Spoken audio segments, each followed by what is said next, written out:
Good morning, Church on the Rock. It's Victoria, Tori Leahy, I know, all the way from Indiana Wesleyan University. Now, you may be wondering, why are you talking? You didn't go to conference. You're waiting for me to walk in that door over there. Well, I attended conference online. I watched it live on YouTube. But let me tell you, conference even online is so powerful. And if you want to watch and see what the teens experienced, you could just go on YouTube and look up the Encounter Conference, and you can see every single session. I am going to be so honest, I was dreading this weekend. I was missing it for the first time since I was in 6th grade, and I was just so feeling forgotten and invisible. Even though I know I'm not forgotten, I know I'm not invisible. But it's just hard when I feel like a part of me is missing, because that's my family out there. And I want to go hug them. I want to pray for them. I want to be there and just be the big sister that I just feel like I want to be for all of them. I shed a couple tears because I just dreaded the fact that I couldn't go. But let me tell you, God really flipped my mind on that. On Friday night, I was watching conference, and honestly, sitting back and watching God work in everyone's lives was so impactful for me. I sat here, I watched it on my TV, and I could see each and every single person in my youth group. And I pointed them out to my friends and my roommate, and I was like, that's this person, oh my gosh, look, they're hugging, oh my gosh, they're praying, like, that's so amazing. And I was so happy. I was jumping around my dorm room. It was insane. My friends were like, what is wrong with you? And I was like, I'm just so happy. Like, this is so amazing. Like, God's working in their lives, and it's amazing. I'll be honest again, like, conference this year, I've gotten more out of it than I ever have, because I had limited distractions. I was in my dorm room alone for an entire day just watching services. So I am gonna share a little bit of a story with you guys. Recently, my chorale did a consecration night where we prayed over our tour that we were going on in Ohio. We all went to separate spots in the chapel. It was very dark too, and we just sat solitude with God and just listened for Him. You can pray, you can just listen for God, anything. And I really wasn't getting much out of it. I'll be honest, every single time I came to God to pray to Him, I felt shame and I felt guilt, because I was like, every single time I come to you, God, like, I just leave. So why should I come back? A little bit after, I was just sitting alone in a corner. One of my friends, her name's Evangeline, she's a senior, and one of my other friends, her name's Alex, they came up to me and they were like, hey, can we pray with you? And I was like, sure. My friend Evangeline, she's amazing. She just really wanted to dig deep with me and figure out what was going on. We prayed, we talked. There were so many things that went into this, but eventually we came to this picture that she got, and it was me in one of those superhero glass tubes, and it was soundproof, like a practice room. Inside of that glass box, there was no sound. It was just quiet.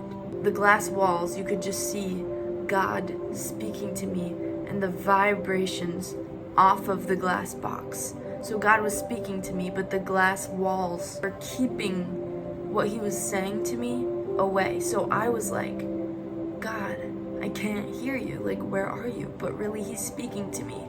I just have walls up that are keeping me from hearing Him. Today, after one of the sessions, I went into my hall's little chapel room. It's a little room, and I went in there because I was like, okay, I'm watching this conference, I'm watching God intercede in so many people's lives, but I feel like I'm untouchable. I feel like I don't have anyone here to pour into me in person, and I feel so forgotten. So I went in there, and when I opened my Bible after praying a little bit, just asking God to come in and to speak to me, and I came across Proverbs 1:23 through 24, and it says, behold, I will pour my spirit unto you, because I have called you, and you refuse to listen. And then I wrote in my Bible, Lord, I'm sorry. Please forgive me. And then I wrote in my journal, I said, dear Lord, what are the soundproof walls? What has the enemy placed in my life and around me that have shut you out and made me untouchable? I have ignored you, shut you out, and I couldn't hear you anymore. I don't want that to keep happening. What do I have to give you so that I can feel you once again? What are the walls and what are they made of? So I had a therapist like 2 years ago, and she told me this method. She was a Christian therapist, and she told me to just write a letter to God, and then just write what comes to mind, like from God's perspective of like Him speaking to you. Obviously, it could just be my own thoughts. It could be God speaking to me, but this is what I got from that. This was the response to what I had just written. They are made of the lies and thoughts from the enemy. He takes the focus off of me and he puts it on you. He tells you that you're depressed. He tells you that you're anxious.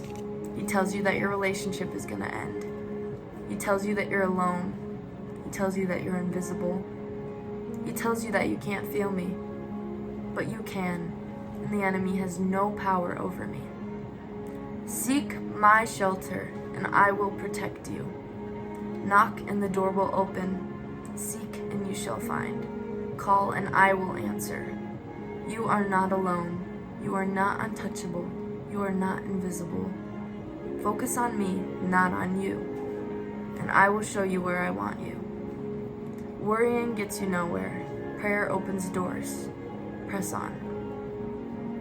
See, what we really have to do is take the focus off of ourselves and focus on God and His goodness and how He has plans for us and callings for us, and we just have to listen to His voice. Listen to God's voice and He will bring you home. Listen to Him, to His direction, and He will take you home. I had one more thing that I wanted you guys to pray about.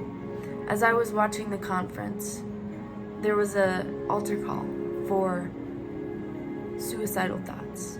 He said, I'm going to count to 20. Come up here. I'm going to count to 20. As he was counting to 20, hundreds of kids, 100 to 200 kids went up to that altar for that call. This generation is so burdened with suicidal thoughts and with depression and with anxiety. I'm just going to ask you all if you could be praying for our generation. As I was bawling my eyes out, I was like, that is so sad. Because God has planned life for each and every one of these kids. And to think that they would just want to end it. They don't think they're enough. They don't think they're worth living. It makes me so sad. So I just want to ask for prayer for this generation, and not even just this generation, but every generation. It's everywhere. Thank you all so much for listening. I can't wait to see you guys soon in 2 weeks, and I love you all.